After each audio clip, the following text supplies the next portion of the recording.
यहाँ तुमने ये फूल चढ़ाए, चढ़ाने की जितनी महिमा है उससे ज्यादा इनको निकाल कर कहां डाले जा रहे हैं, ये बड़ी बड़ी महिमा है। आपने कितनी बड़ी माला चला ये नहीं देखा जाएगा, पर इस निर्माल्य को उतार कर कहां डाल दिया, ये श्रीमद् भागवत के अष्टम स्कंद में लिखा हुआ है। भगवान नारायण ने अपने गले की माला दुर्वासा ऋषि के गले में डाली थी महाराज, और दुर्वासा ऋषि ने वही माला स्वर्ग के राजा इंद्र के गले में डाली, और स्वर्ग के राजा इंद्र ने वही माला को साधारण समझकर हाथी के गले में,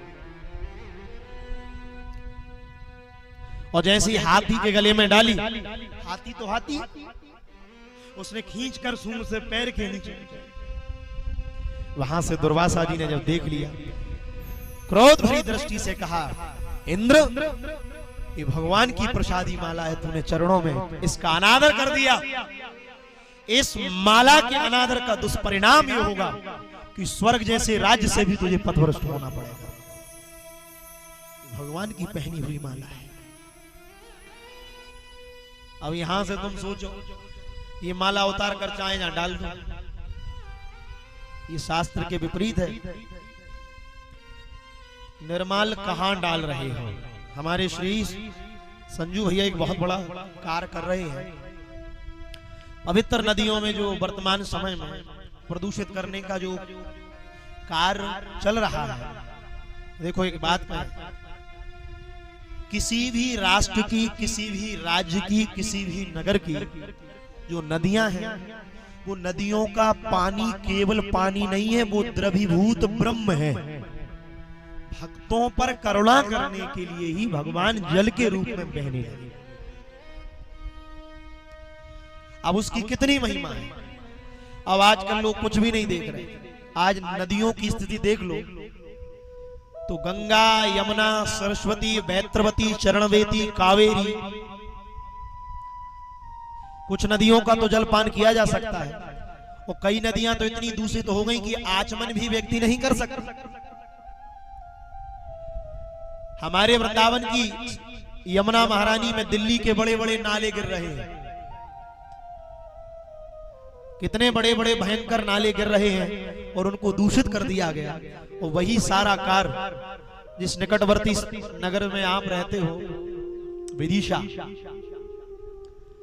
ये भगवान राम के वंशजों की नगरी है विदिशा। महाराज जी, उदयगिरी के जंगलों में महर्षि वाल्मीकि ने तपस्या करी थी। और तो और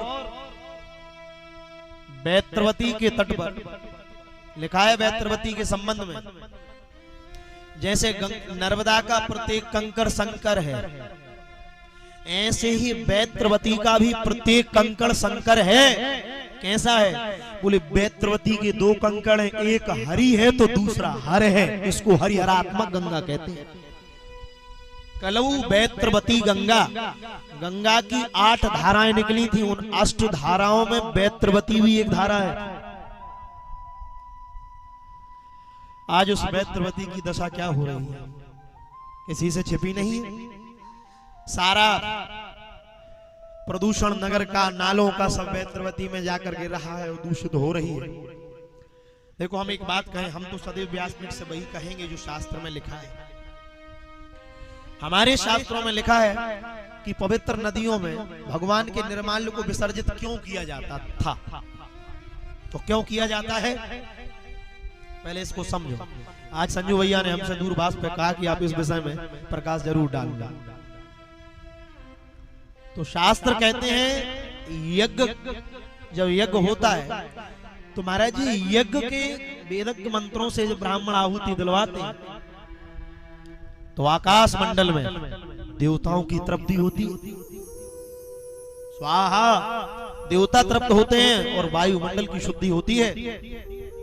अब यज्ञ की विधान क्या थे कि देसी वेद लक्षणा गाय के गोबर के उपले हों, उपले अर्थात कंडे, तो क्या होगा, उसके गोबर में इतना वो संचार रहता है। मैंने एक लेख में पढ़ा था कि भोपाल में जो गैस त्रासदी हुई थी, कहते हैं उस गैस त्रासदी में हजारों लोगों के प्राण निकल गए थे, पर उन घरों में उस गैस का कोई प्रभाव नहीं पड़ा जिन घरों में गाय के गोबर से वो लिपे थे और गाय के गोबर से पुते थे। तो गाय के गोबर से यज्ञ होते थे और यज्ञ की प्रक्रिया से उस जो यज्ञ की भभूति होती थी उसको नदियों में विसर्जित किया जाता था। तो नदियों का पवित्रीकरण और शुद्धिकरण होता था। शास्त्रीय दृष्टि से भी तो भगवान का निर्माल्य है और नदी भी देव स्वरूप है, भगवान उसको स्वीकार करते। पर आज क्या हो रहा है, निर्माल्यों के नाम पर भर भर के पॉलीथिन और घर का सारा कचरा देव नदियों में छोड़ा जा रहा है और उसका दुष्परिणाम नदियां प्रदूषित हो रही हैं। जल की स्वच्छता, जल का संरक्षण और संवर्धन नहीं हो रहा। उसके कारण ना तो पीने के योग्य जल बचा, आगे समय कैसा उपलब्ध होने वाला है।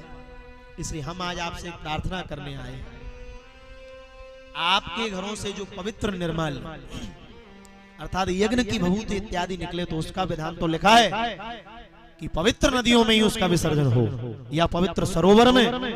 परंतु ये जो पॉलीथिन है और भी जो कचरा है उसको निर्माल्य के नाम पर भरकर नदियों में डाल रहे हो, प्राय देखने में आता है उससे नदियां दूषित हो रही।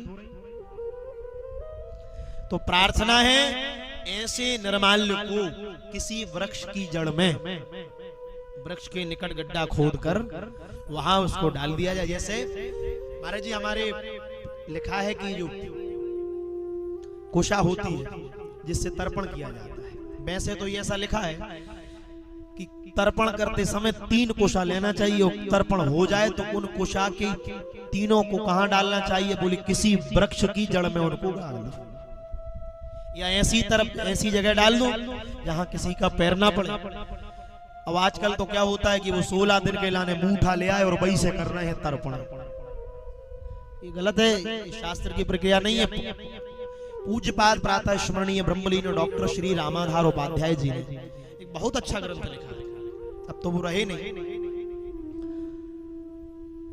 तर्पण की संक्षिप्त विधि। महाराज जी उसमें लिखा है, श्लोक भी लिखा हुआ है कि अगर उस कुशा से पुनः तर्पण किया जाए तो वो गोमूत्र, वो महाराज मूत्र के समान विसर्जनीय है, पुनः उससे फिर तर्पण इत्यादि नहीं कर सकते। वो आजकल करने लगते।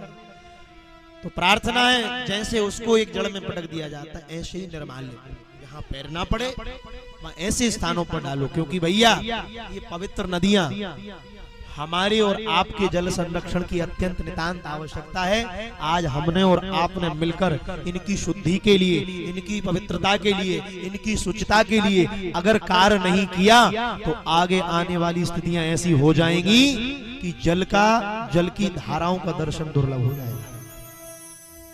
और पुराणों में लिखा है दक्षिण तट, उत्तर तट, नदियों के दोनों तटों पर 400 हाथ दूर जाकर दीर्घ शंका और मल त्यागना चाहिए। ये पुराणों में, स्कंद महापुराण के रेवा खंड में लिखा हुआ।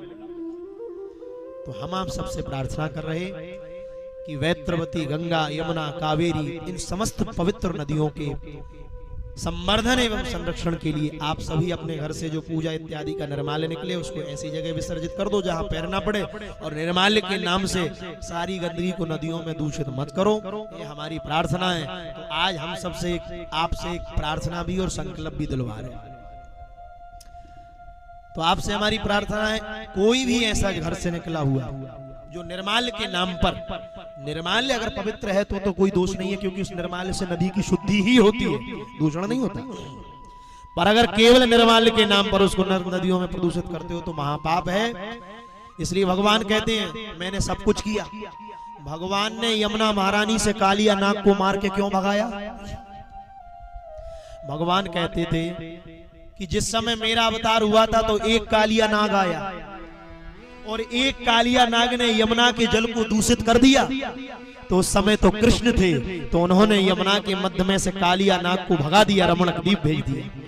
बोले आगे कलयुग आ रहा है, आगे भी कई कालिया नाग होंगे। बोले आगे कैसे नाग होंगे? बोले नगरों के बड़े बड़े जो नाले निकल रहे हैं, बोले वही नाग का काम कर रहे हैं, वही नाग है। पहले अलग से कालिया नाग, वही क्या कर रहे हैं? बोले अब कृष्ण कहां से आए? वही बड़े बड़े नाले कालिया नाग के रूप में नदियों में जाके मिल रहे।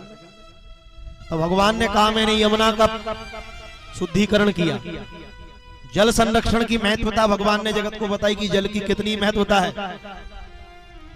और भगवान ने गोवर्धन क्यों उठाए? भगवान ने कहा वृक्षों को मत काटो, विकास के नाम पर विनाश मत करो। आज देखो तो बड़े बड़े पर्वतों को काटा जा रहा है, कहा जा रहा है बोले विकास हो रहा है। अरे भैया, भगवान की बनाई प्रकृति से खिलवाड़ मत करो। ये विकास के नाम पर केवल विनाश हो रहा है, इसके अतिरिक्त और कुछ भी नहीं है।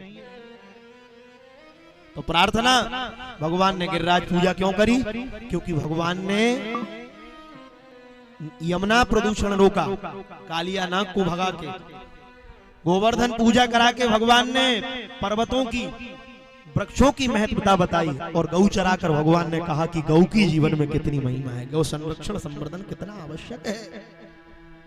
इसलिए भगवान प्रत्येक क्रिया को बताकर गए। इसलिए हम आपसे प्रार्थना करें, अब आप थर्र के जितने भी निवासी हैं और दूर दूर से जो आए, आप तो केवल इतना संकल्प ले लो। तो एक बार हम दोहराएंगे और एक बार आप बोलो, और दो ही मुट्ठी बंद करके। और अगर संकल्प तोड़ा तो फिर तुम समझ लो क्या होने वाला है। ठीक है? तो एक बार आप बोलेंगे, बोली वृंदावन बिहारी लाल की जय हो। कहो कि हे भगवान, हे भगवान। आप ही बोलो, थोड़े जोर से बोलना, उच्च स्वर से, क्योंकि ये बात दूर तक जाना है। बोले हे भगवान, हे नाथ, हे मेरे नाथ, हमारे द्वारा शरीर से, वाणी से, मन से, क्रम से, वचन से राष्ट्र के प्रति, धर्म के प्रति, सनातन के प्रति कोई भी ऐसा कार्य ना हो जिससे पवित्र नदियां, पवित्र पर्वत श्रृंखलाएं, गोमाता, इनका हिरास हो। इसलिए हम आज, कई माताएं धीरे से बोल रही, बोले हम आज अपनी पूजन सामग्री से निकला हुआ पवित्र निर्माल्य तो पवित्र नदियों में विसर्जन करेंगे, परंतु निर्माल्य के नाम पर ऐसी कोई भी वस्तु पवित्र नदियों में विसर्जित ना तो करेंगे और ना अपने निकटवर्तियों को करने देंगे। अब तो नहीं करो। वैसे ठर के लोग तो बहुत अच्छे हैं संजू भैया, ये लोग नहीं करते ऐसा, परंतु फिर भी आपके द्वारा ये संदेश, हमारे बहुत अच्छे प्रेमी जन बैठे, शुद्धी श्रोता बैठे, इसलिए हम बहुत प्रार्थना करें। हम भी अपने निज परिकरों से भी प्रार्थना करेंगे और हमारी वाणी को इस यंत्र के माध्यम से भी जो लोग जहां तक सुन रहे हैं उन सब से भी हमारी प्रार्थना है, हमारे राष्ट्र की, हमारी विदिशा की जीवनदायिनी पवित्र माता वैत्रवती को अविरल रूप से बहे। हम ऐसी कोई भी, और हमारी शासन में बैठे हुए शासकों से भी प्रार्थना है कि आप केवल शासन के नाम पर केवल कोरे कागजों पर घुमा फिरी मत करो। ये जो जितने बड़े बड़े नाले नदियों में गिर रहे हैं इन पर रोक लगाई जाए, जिससे हमारी नदियों का संरक्षण संवर्धन हो, हमारी देव नदियां पवित्र हो। इसलिए वृंदावन बिहारी लाल की जय हो।